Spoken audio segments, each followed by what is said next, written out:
Hello, everybody. So, my name is Hollis Citron with I Am Creative Publishing, and I'm so excited to be here with contributors to the book, The Art of Parenting. I was like, Hollis, I forgot for a minute.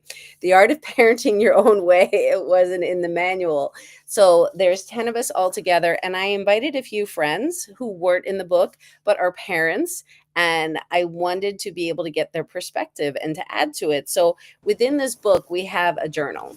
And in the journal is our pages were about gratitude and sections to vent and fun facts and all this different things to make sure you're drinking your water and taking care of yourself. So I wanted to jump on it and just share some fun facts that us as parents have learned along the way, and we just wanted to share with you, and we would love for you to be part of the conversation and say offer what you have to say as well. So quickly I will start. So when our son, we had two children, and when our son, our first, was born, he was 2 weeks old, and everybody, my mom had left. She was helping. Arthur went back to work. He's the one that's up here with the microphone or with the headphones. And Jared and I fell asleep, and Jared was on my chest, and he rolled off and he fell onto a wooden floor. So here he was, 2 weeks old, first time being a mom. He's screaming. I called up the pediatrician. I'm crying. I'm like, oh my God, I dropped my kids. Da, da, da, da. And he was so kind, Dr. Kliegler. He is amazing. And he's just like, Hollis, look for this, look for that, da da da da. And then he said, there's an old saying, if you can't drop them, you can't raise them. He's like, Hollis, everybody drops their kids. I was like, they do? He's like, they do. He said, if you want to bring him in, feel free to bring him in. But I really think he's okay. So do you want to bring him in? And then I was like, being all self-centered, I said, I think I'm okay. When I realized he was okay. So anyway, that's what I learned. Everybody drops their kids. So who else would like to share a story or a fun fact? Hollis, I have to say that I greatly appreciate you sharing that because I thought I was alone. I too dropped my Cali girl the one time we were on vacation with a family friend, and there were only a few only a few stairs on the staircase, but still, I was like, oh my god, I can't believe this actually just happened. And she was fine. She was fine, but I would never admit that to anybody until you just shared that story. So, I mean, she's a brilliant child, so I guess it all worked out. Your doctor is absolutely correct, and thank you, because I hid that in my head far, far away because I couldn't believe it actually happened. And thank you for just bringing that to the forefront and making me feel comfortable. See, this book is incredible in so many ways. Thank you. That's why we do it, because it's like just life happens, stuff happens. And then after that, I caught my toe on the bouncy seat and I dropped him again but I protected his head when, and Arthur yelled at me. He's like, what are you doing? I was like, I didn't mean it. Like, anyway, so go ahead, you continue.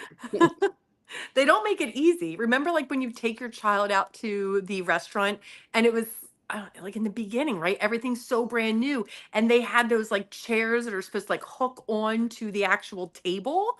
And you're like, wait, that suction cup is going to hold my child? I'm like, I don't know if I trust this, right? Like, oh no, it works. It works. I'm like, I don't know. And I remember one time it didn't work all the way. And I caught her right before she hit the bottom. And I was like, oh my God, we can't let this happen again. I was like, I'm never going out to eat again with them. And that didn't last long because I always went out to eat with my kids.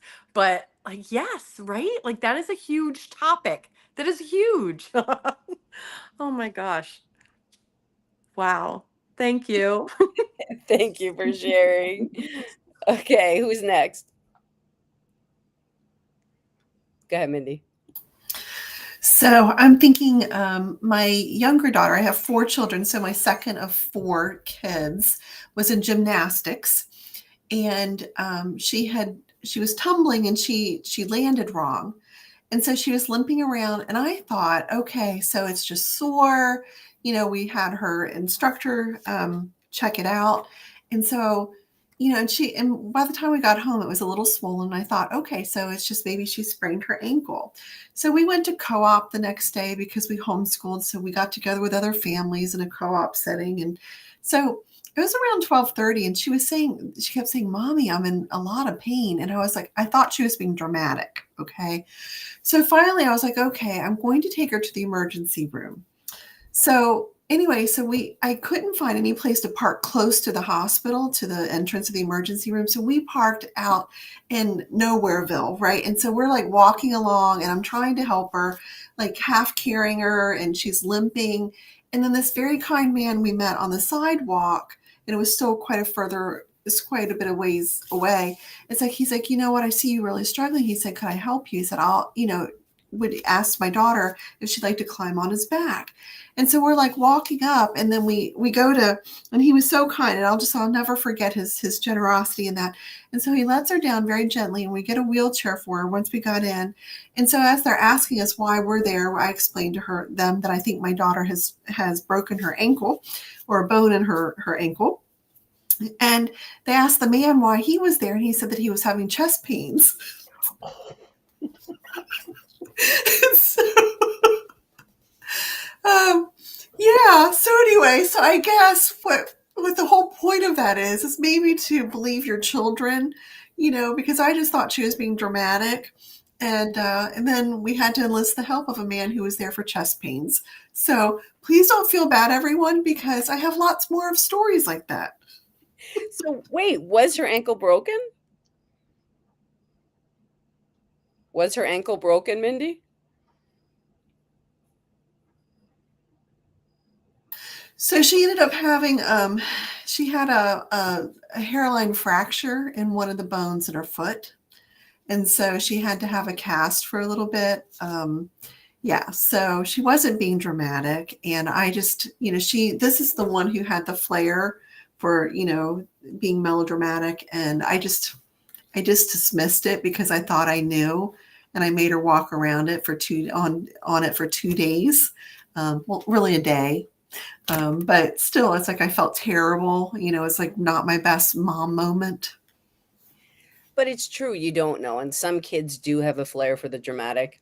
I've done that on a few occasions. Our daughter fell, she slipped on the ice, and I was late to work, and all of a sudden I hear knock, knock, knock on the door because I thought she was at the bus stop.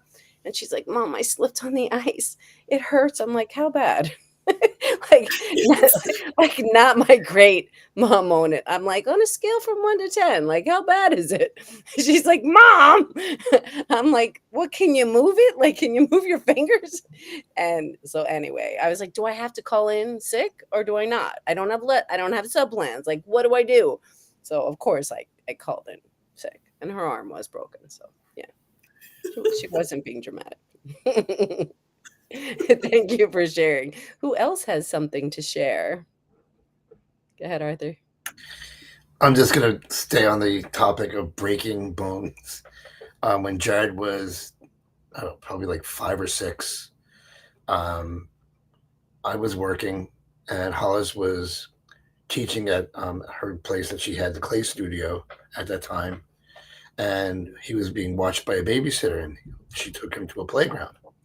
And he was at the age where he thought he was Spider-Man, and he was invincible, and he was climbing all up and down this you know playground set, with a slide and climbing things, and he decided to be Spider-Man and jump from the part onto the slide and then down, and he hit the slide, fell off of it, caught himself, and he kept playing like it was nothing. And she told she told me when I finally picked him up, she said he hurt his arm. He's not really complaining. So it's like, okay, can you move your hand? Can you move your fingers? Yeah, everything's good. And Hal was still working. And that night, I was getting ready for bed. And he goes, my arm really hurts now, Dad. It's like, how bad? Let me put an ace bandage on you. Because how bad it could be? You're moving your hand, your fingers. It's like, it's bad. And I went, okay, let me put the ace bandage on. And he was wincing. So I took him to the emergency room, and indeed, he had multiple fractures in his hand, in his arm, and he caught it. Basically, he caught his arm, or he caught himself and broke it, and ended up being, having a cast put on. They gave him lollipops with codeine in it, and when we were driving to the hospital, I don't want to go to the hospital. I don't want to go to the hospital. I'm scared it's gonna. And afterwards, they gave him this codeine, and it affected him like cocaine. He was bouncing off the walls, and then I go, I like it. I want to do this. I want to do that. Blah, blah, blah, blah. Oh, and by the way, I love the hospital.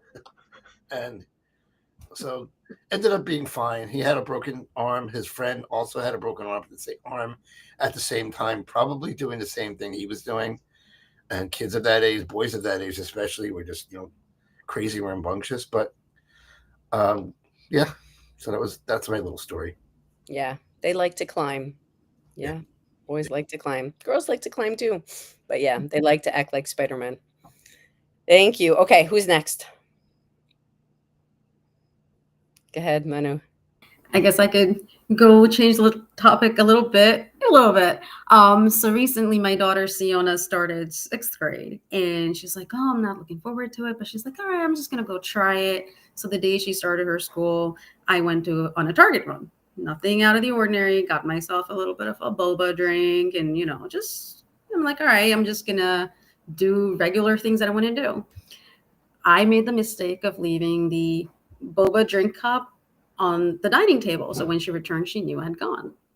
And then, of course, the bag and the Target receipt was right next to it because I got busy. She comes home. She's like, you went on a Target run without me?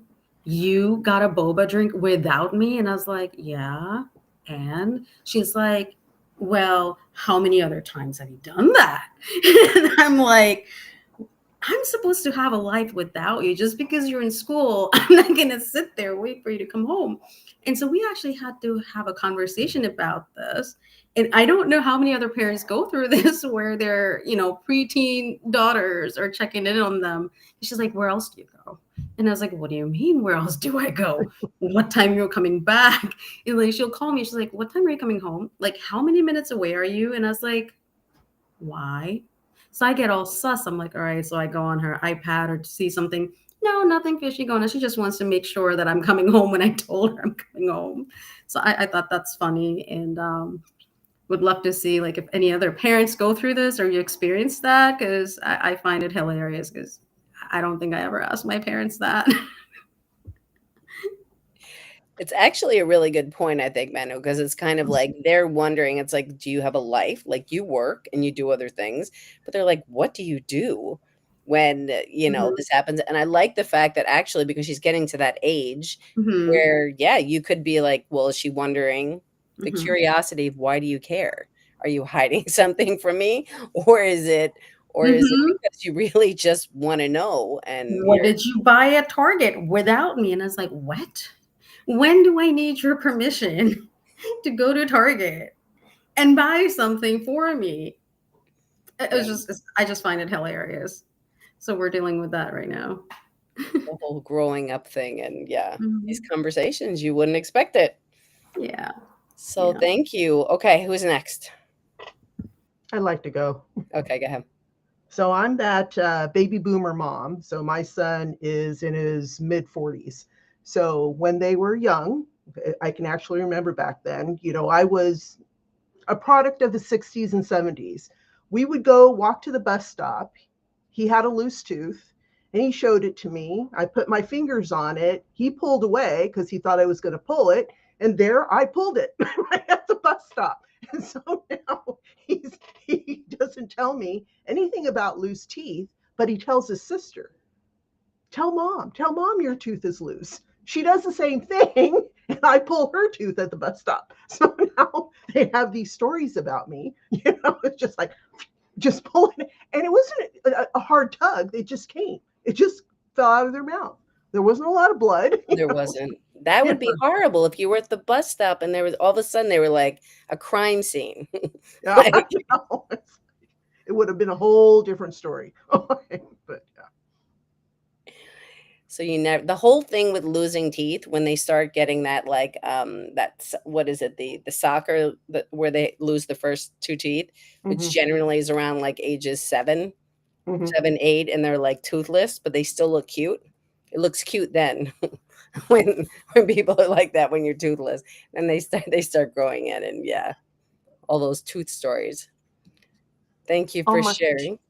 I have to just piggyback on what Darcy said. Darcy, I love that because you were like that mom that gets things done. Like your kids are probably like, you just tell mom, it's like she'll just pull the band-aid right off. Like you take that to a whole nother level. Like, I don't care if I'm in public at the bus stop. I don't care if it's snowing, 20 degrees outside, walking uphill. You got a loose tooth, I'll pull that thing. Like you get the job done. Mom is reliable like that. She's a hustler. I And love then that, money, Darcy. money that night, right? For the tooth. So Yeah, you need that money. So when they're looking for spare change, they can't find any. You're like, just tell mom you have a loose tooth. You'll get some money. She'll yank that thing. Yeah, Arthur, you gonna tell the tooth fairy story? That's exactly what I was going to Yeah, do. go It's like ahead, go our ahead. daughter, when she was a baby, we said, you lost your tooth. You're going to get the tooth fairy. She's going to come. She's going to put money in your under your pillow. She went, what? And she freaked out. She said, I don't want a stranger coming into my house and putting money on it. It's like, it's all right. It's all right. It's mom and me. We do it. And that which ruined all the other, fantasy holiday visitors like Santa Claus, or in our case, it was Marvin Greenblatt. It's like, it's not really these people. It's mom and I doing it and giving it to you. And it just, But there at was least, kind of yeah, go ahead. go I'm ahead. sorry. No, go ahead. No. There was like a scaffolding to it because she's like, "What does a tooth fairy look like?" I was like, "Well, the tooth fairy kind of looks like grandma." And she's like, I don't like it. I don't like the idea of somebody coming to my bedroom. She was like 4. Yeah. Or so I don't like the idea of somebody coming to my bedroom. I'm like, yeah, I get it. I get it. But it's like grandma. And she just puts the money in and then leaves. And she's like, I still don't like it. I said, you know what, babe? It's dad and I. She goes, okay. And it was done. And then I was like, don't be that person that tells other kids that, okay? Don't be the one that ruins it for everybody. So that's our child. Okay, who's next?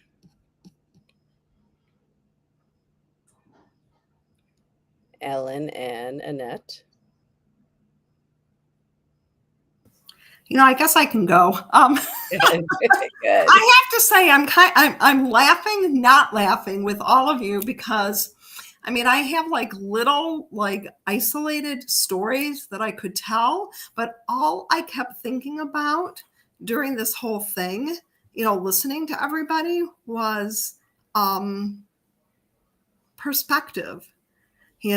Like when I was listening to Manu talking about her daughter, and I started thinking about my kids and what things were like after my husband died, for example. They were, like 12 and 15 and a half. And I literally could not leave the house without them, needing to know where I was and having to check in with them every so often. Here they just had this trauma, and so still to this day, they're now 25. The 25-year-old's going to be getting married soon. I've got a 22-year-old that lives with me.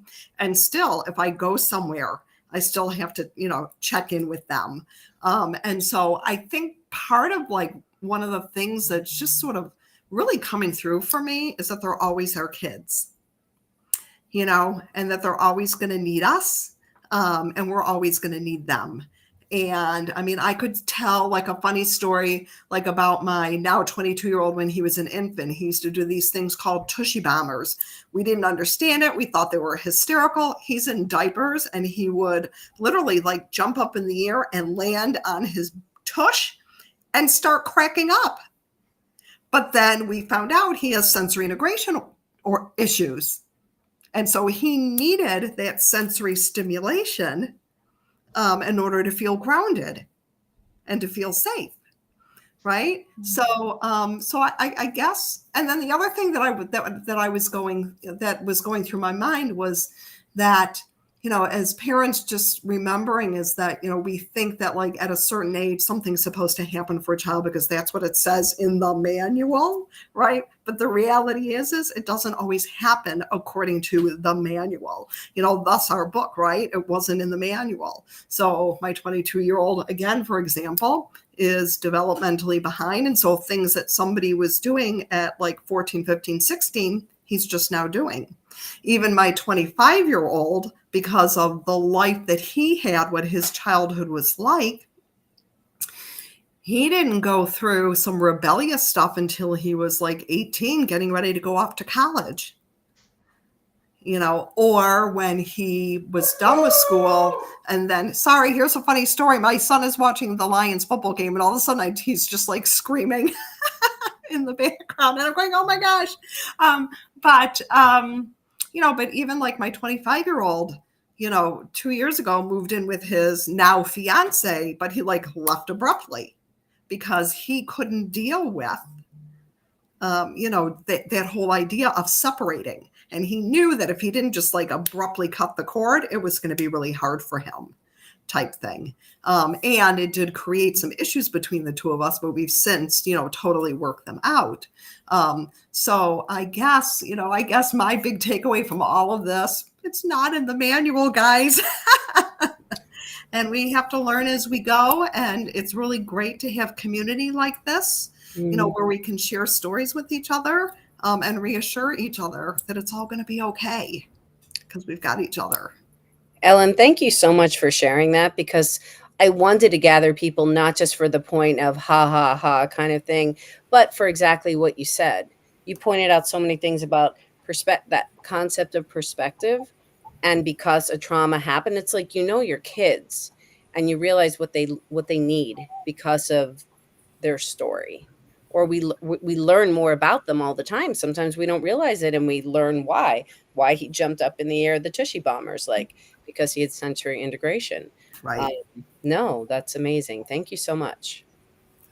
Thank you. Yeah, really appreciate it. Anne or Annette, what do you have to share? Go ahead, Annette. I'll go. So there's a lot of different things that this conversation is bringing up for me. One is she was in the NICU for a month. She had a just a little hole in her heart, so she had to go to UCLA and get that checked out. And she has not had a tooth fall out on her own. Her very, very small mouth, and her teeth, shark teeth.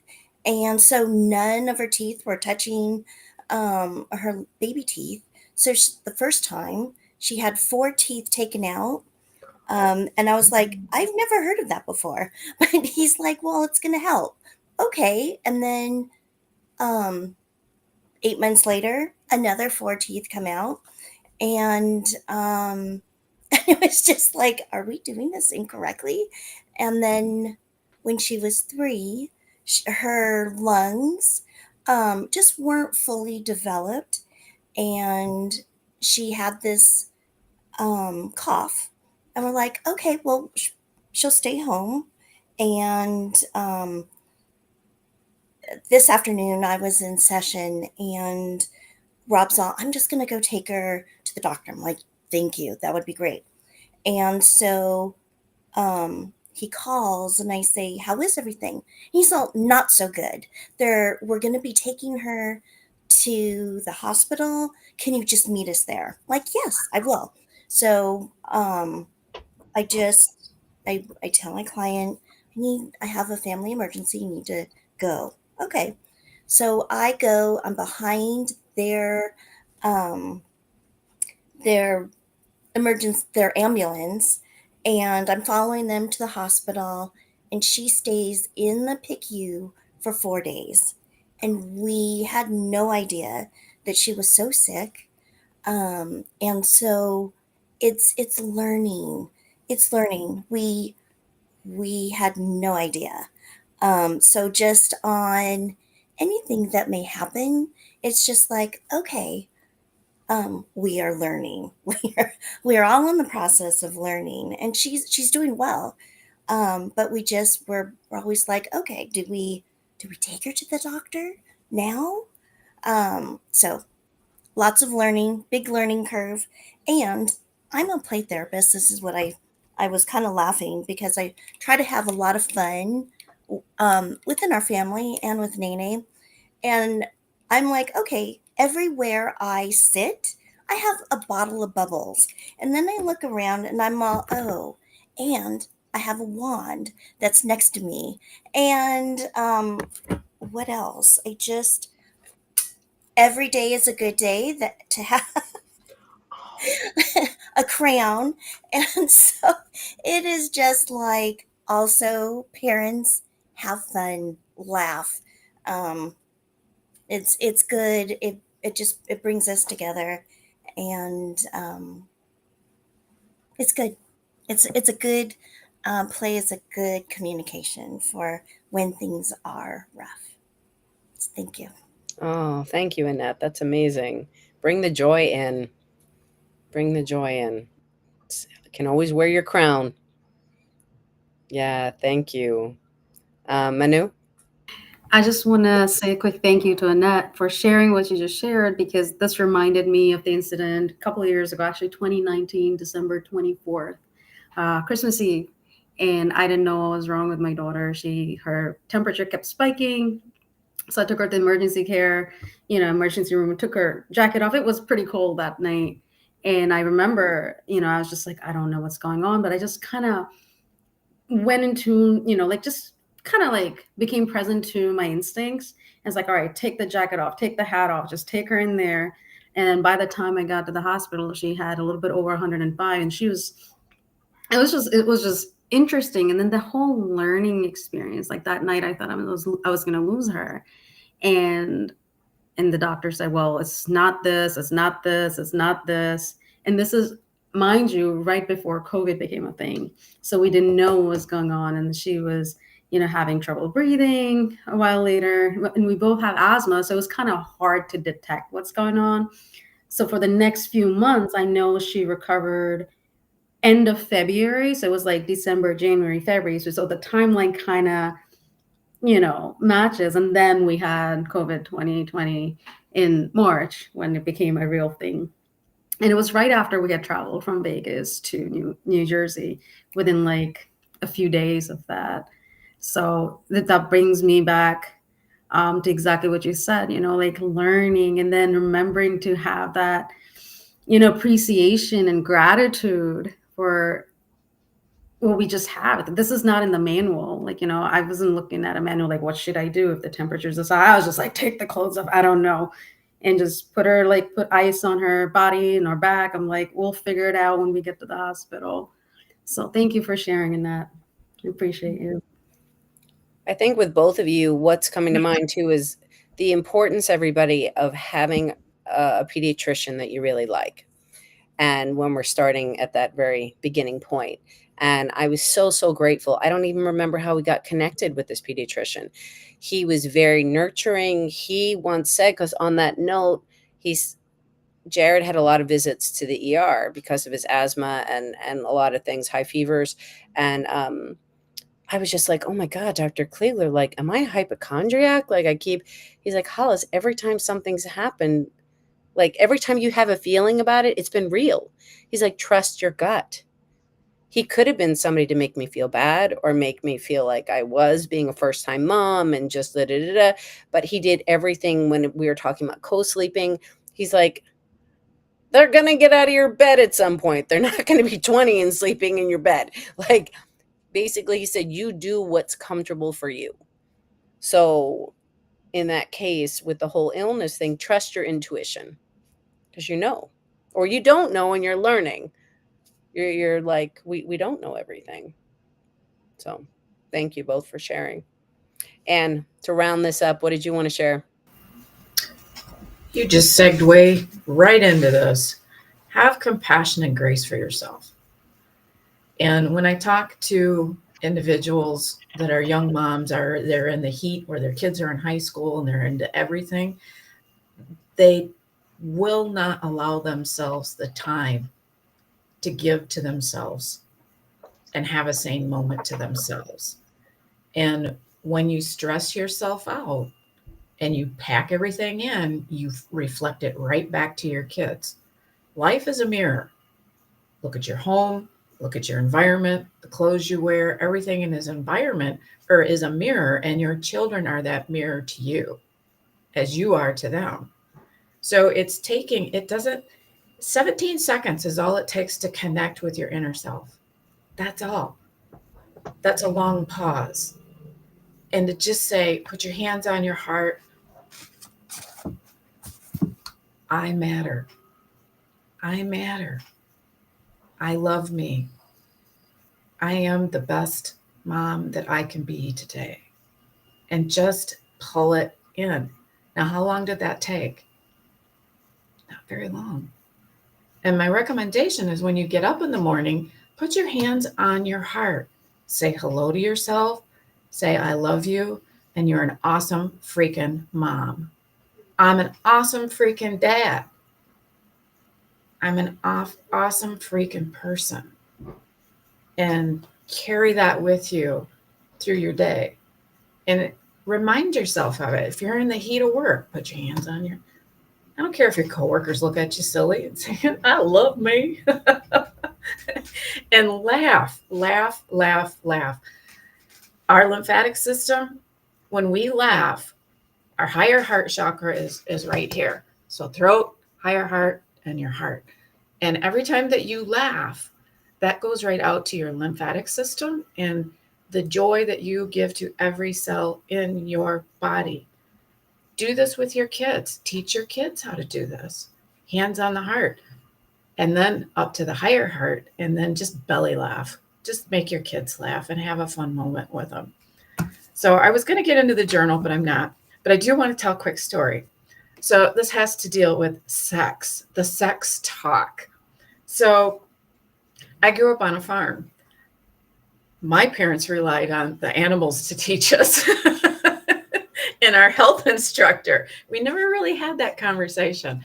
But it was a time in my kitchen, and I knew Madeline was getting into that talk, getting to that age where they'd already had that conversation in their health classes.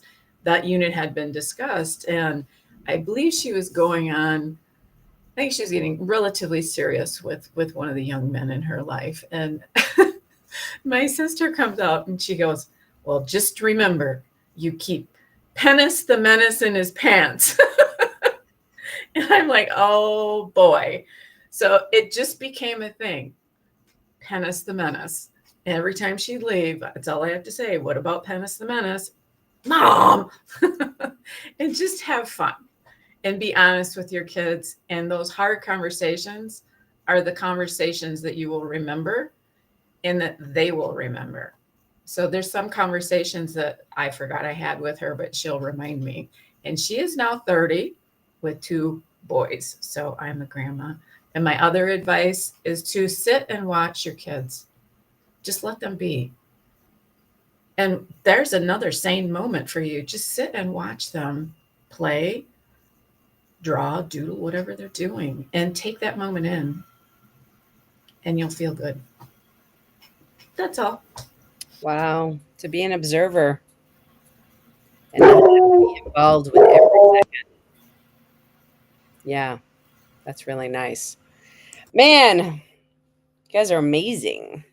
So this is exactly what I wanted to do, was just kind of bring these stories to life. The Art of Parenting Your Own Way is now available on Amazon. The link is below. You need to hear these stories. We want to be able to hear your stories. Please share them in the space, like share them, create community. That's what this is all about. So before we say goodbye, does anybody have anything else that they want to say or share that I forgot? No, we're good. Just thank you, Hollis. You're Tell us welcome. about the charities that we've decided. Well, What the specific we're go. still going, yeah, there's still a little bit that we're kind of going back and forth about, but yeah, there's more than one charity that we're going to be donating to. So, yeah, so there's more than one. So come So, support us. Yeah.